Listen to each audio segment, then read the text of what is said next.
क्या समाज सेवी गौरव सिंह राठौर यही कुछ होगा या? देखिए, सबसे पहला बात ये जान लीजिए, जब सरकार किसी घाट का टेंडर करती है तो सरकार सख्त निर्देश देती है अधिकारी को, खनन पदाधिकारी को, कि आप उस क्षेत्र में जाइए, उस घाट पर जाइए और उस घाट के आसपास जो ग्रामीण वहाँ रहते हैं उनसे वार्तालाप कीजिए, उनसे पता करिए कि यहाँ बालू घाट अगर चलाया जाएगा तो उनको कोई परेशानी है या नहीं है।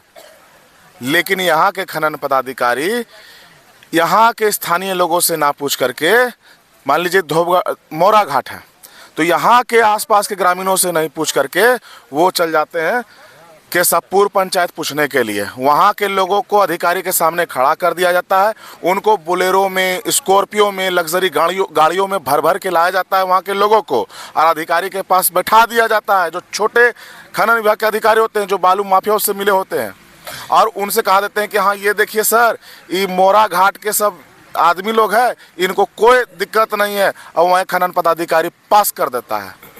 तो 2022-23 का ये मामला आया कि यहाँ के लोग नहीं जा करके कोई दूसरे जगह के लोग आकर के उसको कह दिए कि नहीं मोरा घाट में होगा तो कोई दिक्कत नहीं होगा। पूछिए यहाँ इतना ग्रामीण है, किन्हीं को ले गए थे क्या पूछने के लिए, वार्तालाप करने के लिए? अगर पूछना भी है तो गांव में आकर के संपर्क कीजिए लोगों से, यहाँ पूछिए। तो ये सब तो हो नहीं रहा है। तो बताइए, जो बरगलाने का काम किया सरकार को, क्या उस पर कानूनी कार्रवाई होगी कि नहीं होगी? पहला सवाल। सवाल कर रहे हैं आप, कौन करेगा कार्रवाई? तो वही तो अंधेर नागरी चौपट राजा, वह हाल है यहाँ तो सब गूंगे बहरे। गांधी जी के 3 बंदर हुए होते थे, वो दूसरी बात बताते थे, लेकिन यहाँ तीसरा चीज अमल कर लिया लो ना। बुरा होते हुए, बुरा हो रहा है तो आंख बंद कर लो, बुरा हो रहा है तो बोलबे मत करो उसके खिलाफ। अब कोई गाली बुरा कर रहा है तो सुनबे मत करो। तो यहाँ तो ये हाल है। तो यहाँ के विधायक जी, सांसद जी सब तो आराम से सोए हुए हैं इसी के रूम में। ये किसान भाई परेशान है, चिंतित हैं। किसके लिए? ताकि भविष्य के लिए। नदी हमारी अस्मिता है, हमारा विरासत है, हमारा धरोहर है। अगर नदी नहीं रहेगा तो आप अपने जीवन का कल्पना कैसे करिएगा, ये हमको बताइए। आज जिलाधिकारी महोदय पूरे जिला का ODF 100% घोषित कर दिए हैं। क्या नदी में अभी पानी स्वच्छ है? चारों तरफ का नाला बह करके हमारी नदियों में आके मिल रहा है। यही जल को किसान अपने खेत में पटवन कराते हैं। क्या वो जब पटवन करते हैं तो वो खेती क्या आगे बढ़ेगा? वो फसल उपजेगा गंदे पानी से? और कई लोग ऐसे गांव हैं जहां तक अभी पानी की व्यवस्था नहीं है, उन नदी से ही अपनी जीविका चला रहे हैं। तो वो कौन सा पानी पी रहे हैं? जहर पी रहे हैं ना। फिर भी यहाँ रिपोर्ट पर रिपोर्ट। तो ये जो धरना हो रहा है, ये धरना नहीं हो रहा है, हक की लड़ाई मांगा जा रहा है। यहाँ किसान भाई अपनी हक की लड़ाई लड़ रहे हैं। यहाँ की आम जनता, ग्रामीण, युवा शक्ति, सभी लोग इसमें, सिर्फ किसान भाई नहीं है, तमाम लोग यहाँ जुड़े हुए हैं। हर वर्ग के लोग जुड़े हुए हैं, हर जाति के लोग जुड़े हुए हैं, हर धर्म के लोग जुड़े हुए हैं। और सब लोग का एक ही कहना है कि अवैध खनन नहीं होना चाहिए। लेकिन मैं आपसे कहता हूँ कि ये हमारी प्राकृतिक धरोहर है। बालू कौन देता है? सरकार देती है, भगवान ने देते हैं ऊपर से। प्राकृतिक चीज ना है, तो ये हमारे लिए है। आप इसको महंगे दरों पर बेच रहे हैं, ये कौन सा तरीका है? इसको रहने दीजिए। हम लोग सब एक बच्चे थे तब देखते थे तो चालान कटता था 100 रुपया 150 रुपया का, और हम लोग सरकार को राजस्व देते थे और बालू लेकर घर जाते थे। अभी क्या स्थिति है? हाईवा पोकलेन लगा हुआ है, देखिए ढोवा रहा है बालू। कहाँ जा रहा है? नागालैंड। अब सोच लीजिए किससे जा रहा है? तो झाझा सेठ जाइए, वहाँ पर ट्रेन मालगाड़ी खड़ी होगी और वहाँ से जाएगा वहाँ बेचने के लिए। अब सोचिए किस दर में बिक रहा होगा बालू। मेरा ही चीज़ अब बिक कहाँ रहा है? नागालैंड में, तिरुपम में, बेंगलोर में, चेन्नई में, ढाका में, अब विदेश तक भी अब जाने लगी है। तो सोचिए हमारा धरोहर, हमारा संपत्ति कोई लोग जैसे तैसे। कमजोरी कहाँ है? कमजोरी हम लोग में है।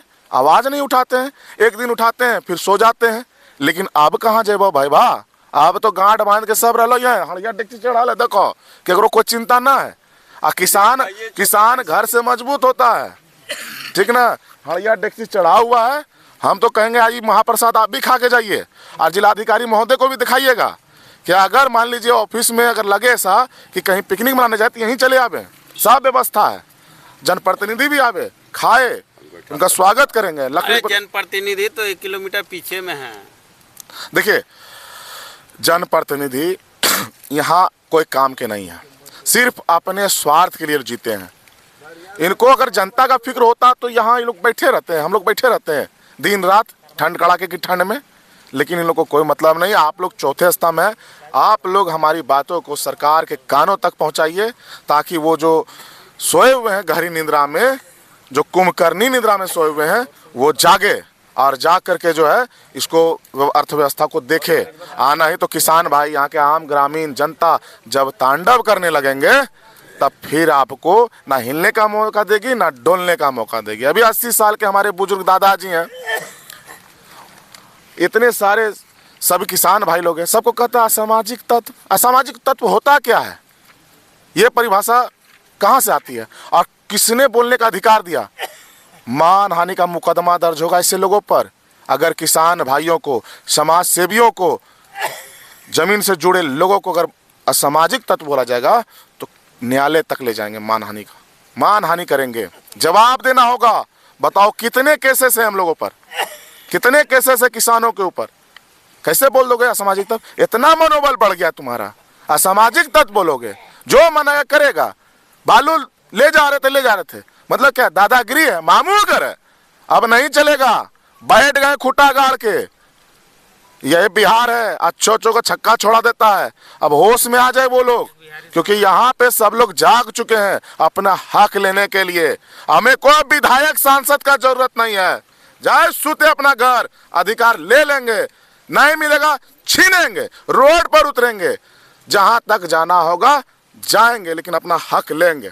सीधा बात।